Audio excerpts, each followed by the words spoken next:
Hi, I'm Doug Daugherty, President of Hamilton Flourishing, and I'm so glad that you've joined us today as we continue this journey down the road of elections. Chattanooga is having for every 4 years, they have a municipal election where they elect the mayor and all 9 city council people. And that's going to be March 2nd. And if you go to our website, hamiltonflourishing.org, you'll see a picture of all 36 people that are running for mayor and city council. And underneath their picture, or on the picture, you can click on it and it'll take you either to their website or their Facebook page, whatever, or both if they have them. And then we're also doing these interviews, so you'll be able to see an interview with the person who's running. So this is a service that we're offering to Hamilton Flourishing to the whole community. It's a way to get informed. It's a single place to stop. You can also register to vote there up through February the 2nd, I think it is. And then you can also find out if you say, I don't know who my city councilman is or what district I'm in. This will tell you. You go in, you put your name, it's all connected to the Hamilton County Election Commission's computer, and it spits it right out. It tells you what district you're in. So that's at hamiltonflourishing.org. And while I'm talking about this election, before we get to today's interview, I also want to remind you that early voting begins February the 10th and continues to February the 25th. The election again is Tuesday, March 2nd. Today we're delighted to have in the studio with us Bill Lloyd, spelled with 2 L's, who is running for District 4. And Bill, we're just so glad you're here. Thank you for coming. I appreciate the invitation and this opportunity. Well, great. Tell us a little bit about, before we jump into things, tell everybody, first of all, where is District 4? So District 4, I guess generally would be called East Brainerd. Okay. It is the area, I would say, east of I-75 down to the Georgia line and up towards Bonnie Oaks. Probably doesn't go past Jenkins much to the other side of Jenkins there. And there's a little strip that runs along Old Lee Highway that goes to the softball fields up there. Okay. I've got that it's East Brainerd 1 and 2, Tyner 3, and Concord 2, 5, and 6 are the precincts. So between us, or you can go to the computer and punch it in, you ought to be able to find it. Bill, tell us a little bit about yourself. Are you from Chattanooga? I am not from Chattanooga originally. My family and I have been here about 4.5 years. Okay. We moved down here from the Chicagoland area. Okay. We were in suburban Chicago, and for a long, long time, we were there probably 30 plus years. Yeah. And decided Chattanooga, after much research and traveling, was a very desirable place for us where we'd want to move, looking to the long term, perhaps for retirement. Wow. There's a lot of very favorable things about Chattanooga. Yeah, there's a lot of retirees moving into Tennessee, period, and over into the East Tennessee area a bunch. Tell us, where'd you go to college?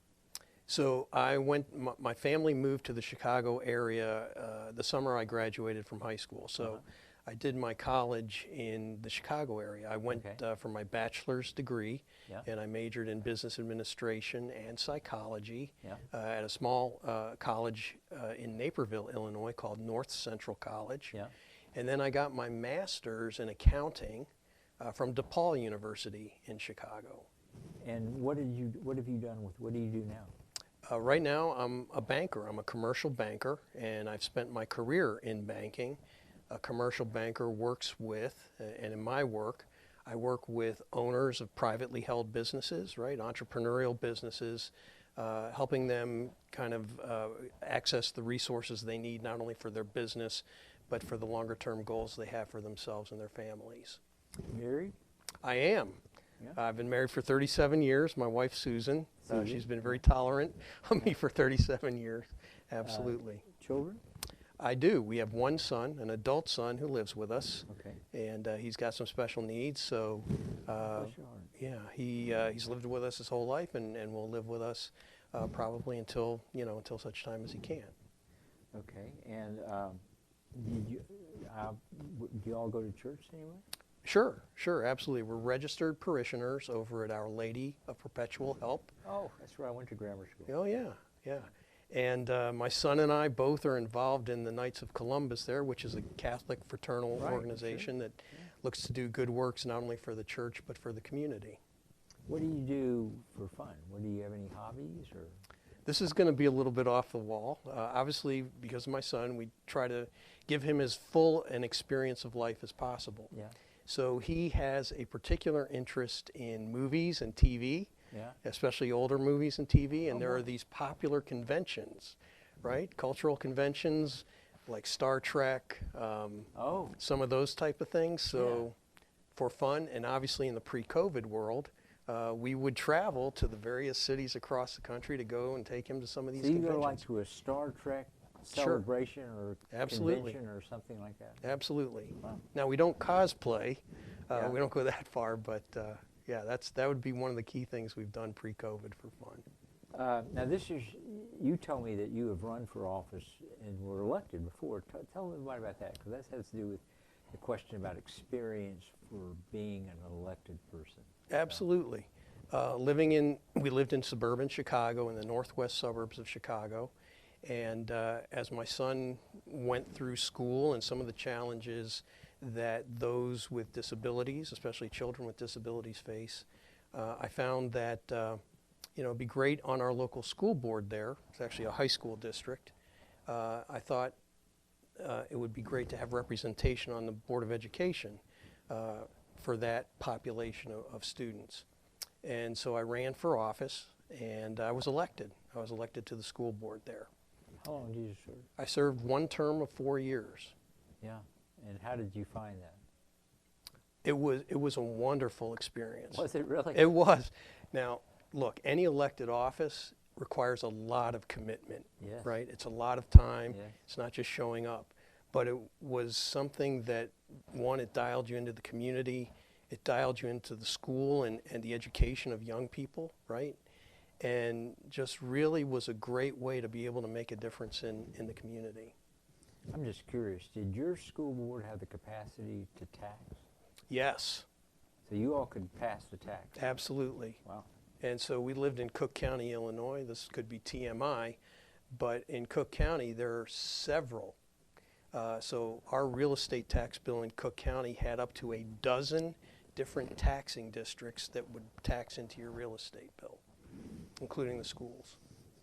Oh, man.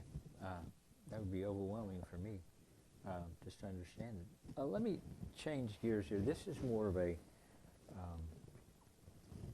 the question is really, what do you think about Chattanooga? And the reason we ask this question, what's the truth about the city? Because as I've interviewed lots of people now doing this, some people say, no, we're really two cities. There's a city of haves and have-nots, so to speak, is one way to describe it.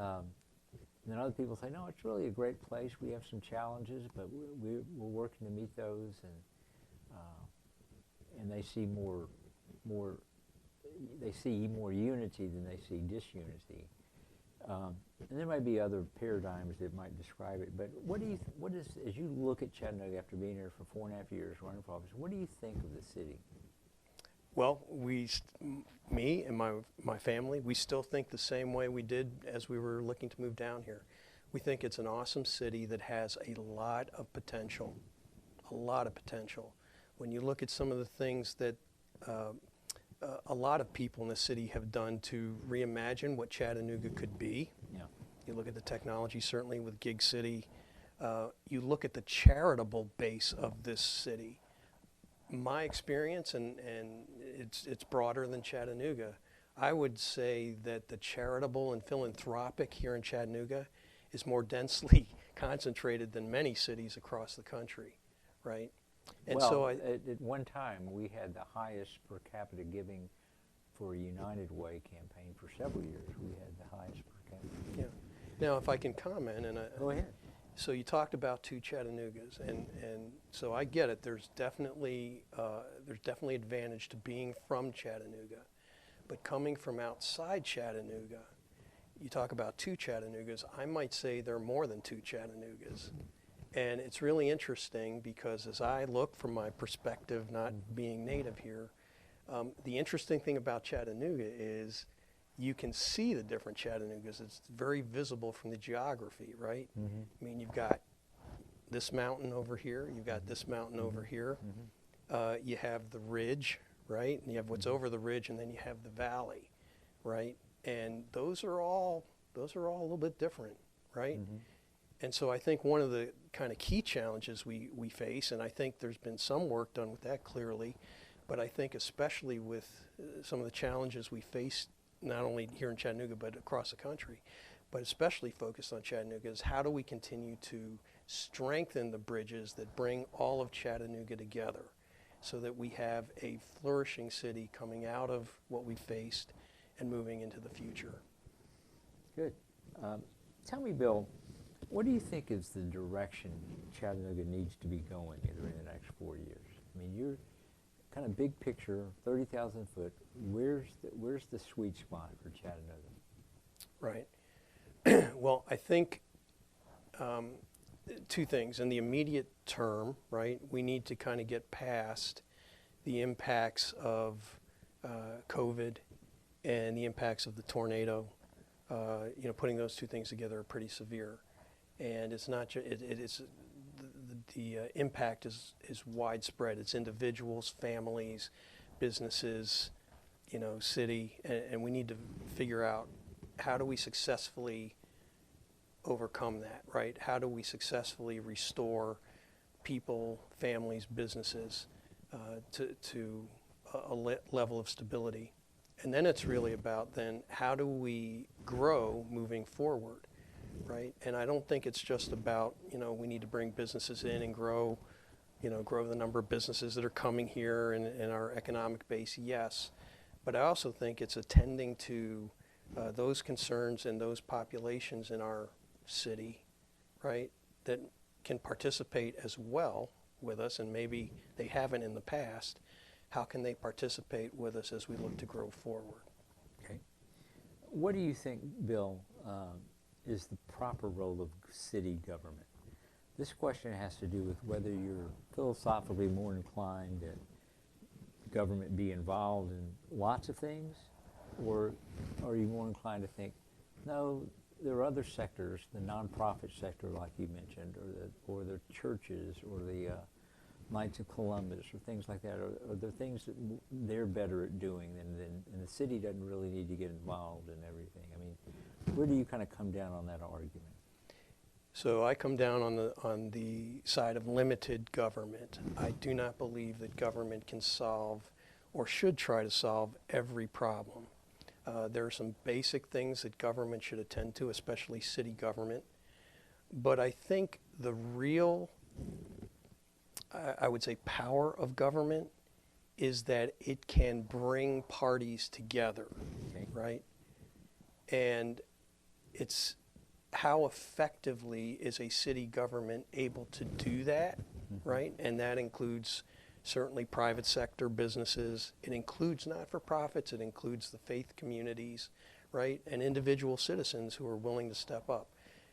The ability of a city government to bring all those folks together and craft solutions, and hopefully they're creative solutions, I think is really how you kind of measure the effectiveness and a really well-working city government. Okay. What do you think are the top 3 issues for you in this coming election? Right. Clearly, the impacts of COVID. Okay. And again, as I previously mentioned, they're widespread. I mean, Okay. COVID has impacted my family. I've lost family members, extended family members to COVID. And I don't think any of us know anybody that hasn't somewhere been impacted. So there's really kind of a well-being component to that. But also, the economic impacts to families, those who have already been behind the curve, are really reeling from that. And folks that, have been okay, but, everybody's been impacted with this economically, and businesses. I worry about that. And that is a key issue to me. How do we restore Okay, stability? You got two more. You get top three. I get top three, Top okay. three. You got two more. Sure. Dialogue, the ability for many parties in the city to sit down in good faith and listen to each other in dialogue, to work with some of the issues that face us.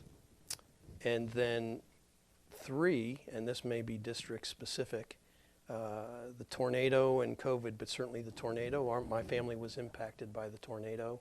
We lost our home in it.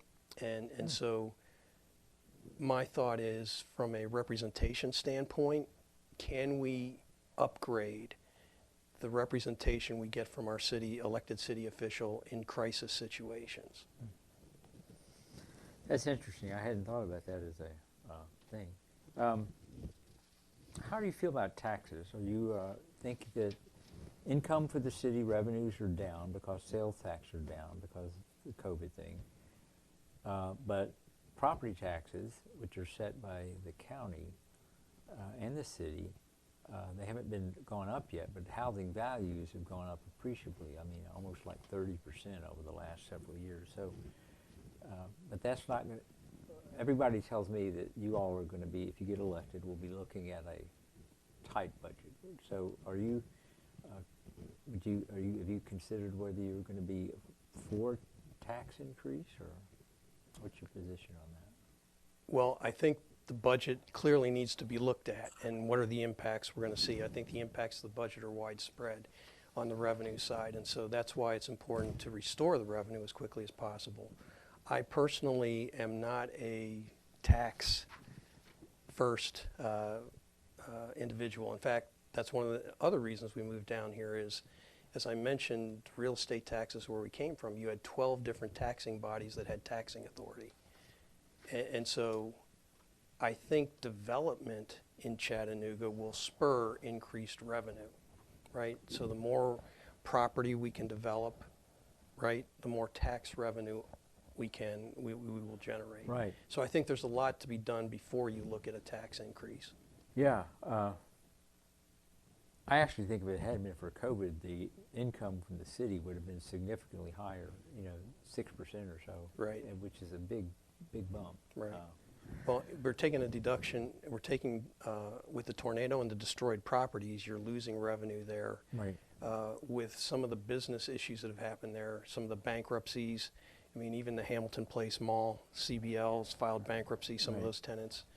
That has sales tax revenue implications, so we got to get on top of that. That's your accounting background coming out. Bean counters. What are you going to do with bean counters? I don't know.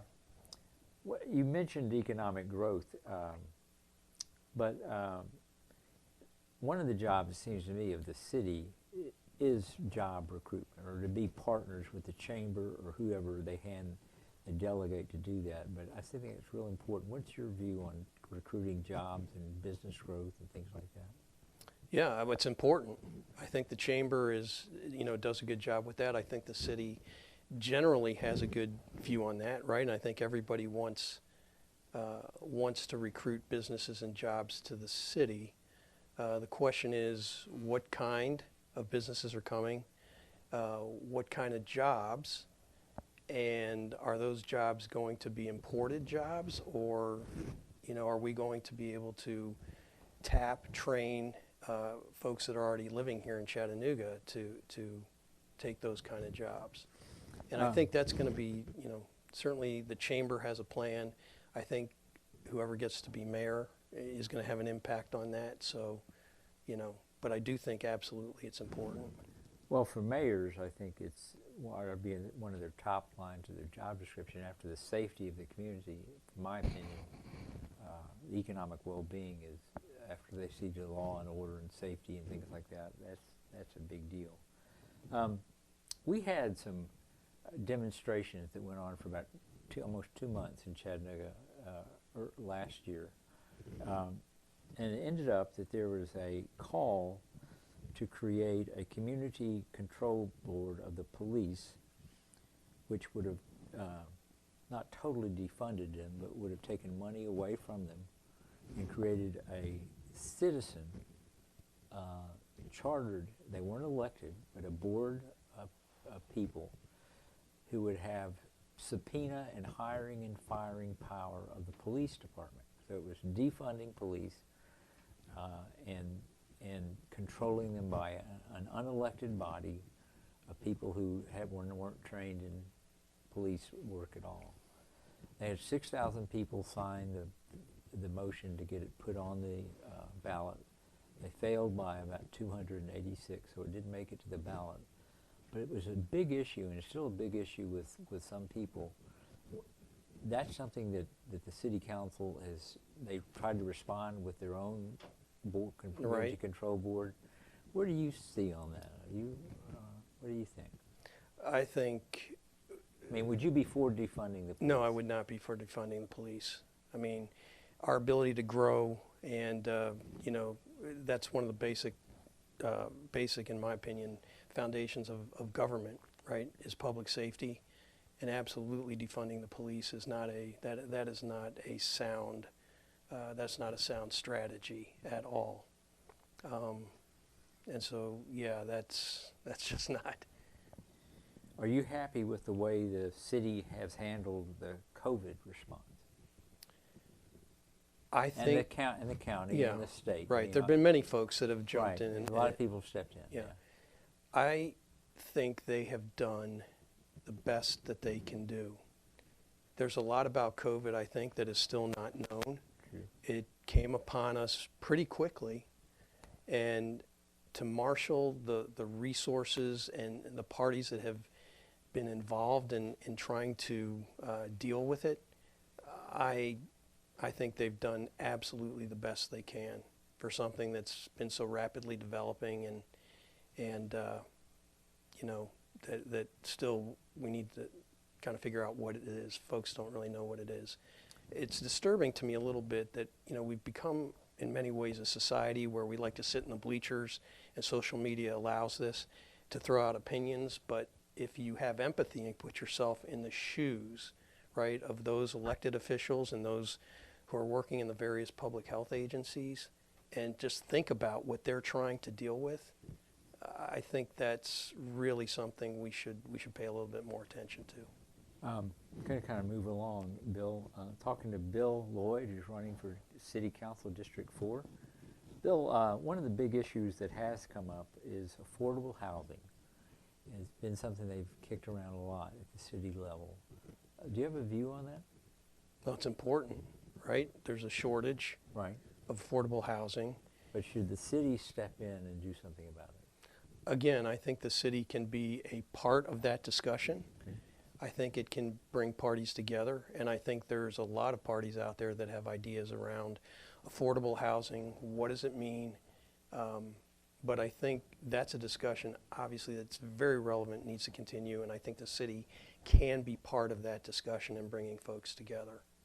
One more question. We have a real problem with shootings Yeah. in this city, and it's been going on for years, and it's really not so much a policing issue. They can't get there and get in front of the bullet before it goes, because most of it's random and drive-by and stuff like that. But it's really affected our crime rating. I mean, we're one of the most dangerous cities in the United States, according to the FBI. Of course, nobody likes to talk about it, but it doesn't help sales. But what is your position? Do you have any thoughts on what you would do if you were on city council and you could do something about the shootings? Well, I want to make sure we have as robust a police protection and not defund the police. But yes, and so there are several issues, I think, that go into the shootings, right? I think a lot of it we would find is gang related. And so it comes down to the questions about how do you deal with gangs, that culture, and kind of what goes into that. And gang membership, I think, can start pretty early. So it's really about how do we work with youth, right? Especially in areas where it might be more likely that gangs would be prevalent. And how do we address those youth? How do we address those family situations such that we reduce the likelihood that, that youth will get involved with gangs? All right, and that's really all I had to ask you, Bill. Sure. And but any last words from you? Well, going around, as I've gone around to talk to constituents in the district, it's very important that we get out to vote, especially in local elections. The turnout in local elections is historically very, very low, but local government has perhaps the biggest impact on our lives. Mm-hmm. And so I would certainly encourage our voters to get out there and vote, because it's going to have a big impact. The other thing is educate yourself, right, about who the candidates are. You do a great job with Hamilton Flourishing of consolidating and presenting a central repository. Do your research and get out there, participate, and vote. Great, thank you. And don't forget, the election is March 2nd. Voter registration ends February the 2nd. Early voting will begin February the 10th and end on February the 25th. Again, those elections are March 2nd for all 9 of the city council people. They all come over at the same time, and Andy Burke is leaving, so there's an open seat there, and there's 16 people running for mayor. So it's quite a to-do. So we hope you've enjoyed this, and you can go to our website, hamiltonflourishing.org, and you can find out all the candidates that are there, their pictures, their websites, and hopefully these interviews will be there as well. We're still working on getting them all, and hope you're there. So, Bill, thank you for coming. Good luck to you, and thank you for watching Hamilton Flourishing.